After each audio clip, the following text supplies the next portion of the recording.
മന്ത്രി സജി ചെറിയാനെതിരെ രോഷപ്രകടനവുമായി എം മണി. Chenkulam multi species മത്സ്യവിത്ത് ഫാമിന്റെ ഉദ്ഘാടന വേദിയിലായിരുന്നു എം മണിയുടെ പ്രതികരണം. ഉദ്ഘാടനത്തിന് സജി ചെറിയാൻ നേരിട്ടെത്താത്തതാണ് എം മണിയെ പ്രകോപിപ്പിച്ചത്. തങ്ങൾ ആ സമയം എന്തിനു മെനക്കെടുത്തിയെന്നും ഞാനും രാജ MLAയും പോരായിരുന്നു ഉദ്ഘാടനം ചെയ്യാനെന്നും എന്തിനു വേണ്ടിയിട്ടാണ് ഓൺലൈനിൽ എത്തിയത്, അങ്ങനെയുള്ള കാര്യമുണ്ടോ എന്നും കൂടിയാണ് എം മണി ചോദിച്ചത്. ഞാനിങ്ങനെ പറഞ്ഞു പിന്നെ ഞങ്ങളുടെയൊക്കെ എന്തിനാ മെനക്കെടുത്തിയത്? ഞാൻ പറയാം, അവിടെ ഇരുന്നുണ്ടാക്കേണ്ട കാര്യമുണ്ട്. അത് ഈ രാജായും ഞാനും കൂടെ പോലെ ഇത് വിവരണം ചെയ്യാം. ഇത് കുടിച്ചില്ലെങ്കിലും പോണം, പിറപ്പുറത്ത് കിടക്കണം. തിരുവനന്തപുരത്തൊന്നും ഉണ്ടാക്കണം. മെനക്കെടാൻ നമ്മൾ ഡീസൽ മേടിച്ച കഷ്ടപ്പെട്ട് വിടും. മേലാൽ എന്നെ ഇത്തരം കാര്യങ്ങൾക്ക് ശ്രദ്ധിച്ചിട്ടില്ല. എൻ്റെ ഭാഷയെ പറഞ്ഞാൽ ഞാൻ വേറെ വല്ലതും പറയും. അത് ഞാൻ പറയുന്നില്ല. ഈ സദസ്സായത് ഒരു മനുഷ്യനെ മെനക്കെടുക്കുന്ന പണി. എൻ്റെ ജോലി എന്താ?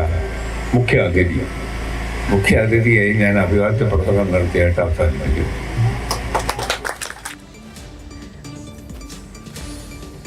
നിതിൻ തോമസ് വിവരങ്ങളുമായി ചേരുന്നുണ്ട്.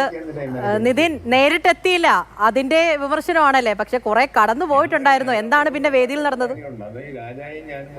രൂക്ഷമായ രീതിയിലാണ് എം മണി സജി ചെറിയാനെതിരെ തന്റെ അതൃപ്തി പ്രകടമാക്കിയത് എന്ന് തന്നെ പറയണം. ഇന്ന് ഫിഷറീസ് വകുപ്പിന്റെ ആഭിമുഖ്യത്തിൽ നിർമ്മിച്ച ചെങ്കുളം മൾട്ടി സ്പീഷ്യസ് മത്സ്യവിത്ത് ഫാമിന്റെ ഉദ്ഘാടന വേദിയിൽ വെച്ചിട്ടാണ് ഇത്തരത്തിലൊരു രോക്ഷ പ്രകടനം എം മണി MLAയുടെ ഭാഗത്തു നിന്നും ഉണ്ടായിരിക്കുന്നത്. തെരഞ്ഞെടുപ്പ് അടുത്തിരിക്കുന്ന സമയമൊക്കെയാണ്.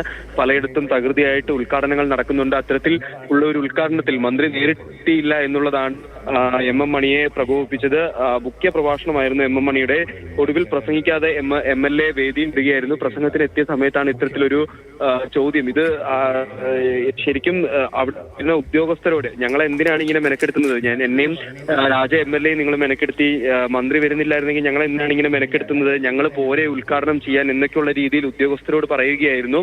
ഉദ്യോഗസ്ഥര് മന്ത്രിയോട് പറഞ്ഞോളൂ എന്ന രീതിയിലാണ്, അല്ലെങ്കിൽ സജി ചെറിയാനെ ഇത് അറിയിക്കുക എന്നുള്ള രീതിയിലാണ് എം മണി ഉദ്യോഗസ്ഥരോട് സംസാരിച്ചത്.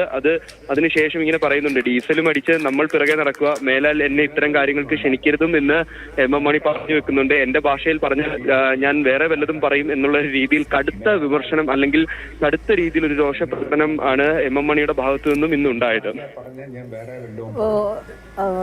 എത്തിയില്ല, വേദിയിൽ നേരിട്ടെത്തിയില്ല. അപ്പോൾ അതിന്റെ ഒരു പ്രശ്നമുണ്ടായിരുന്നു. അത് പക്ഷേ ചെറിയ രീതിയിലൊന്നും അല്ല വിമർശനം ഉന്നയിച്ചത്, കുറച്ച് കൂടിപ്പോയി പറഞ്ഞത്. ഞാൻ പറയാം, അവിടെ ഇരുന്നുണ്ടാക്കേണ്ട കാര്യമുണ്ട്. അത് ഈ രാജായും ഞാനും കൂടെ പോലെ ഇത് വിവരണം ചെയ്യാം. ഇത് കുടിച്ചില്ലെങ്കിലും പോണം, പിറപ്പുറത്ത് കിടക്കണം. തിരുവനന്തപുരത്തൊന്നും ഉണ്ടാക്കണം. മെനക്കെടാൻ നമ്മൾ ഡീസൽ മേടിച്ച കഷ്ടപ്പെട്ട് വിടും. മേലാൽ എന്നെ ഇത്തരം കാര്യങ്ങൾക്ക് ശ്രദ്ധിച്ചിട്ടില്ല. എൻ്റെ ഭാഷയെ പറഞ്ഞാൽ ഞാൻ വേറെ വല്ലതും പറയും. അത് ഞാൻ പറയുന്നില്ല. ഈ സദസ്സായത് ഒരു മനുഷ്യനെ മെനക്കെടുക്കുന്ന പണി. എൻ്റെ ജോലി എന്താ? മുഖ്യ അതിഥി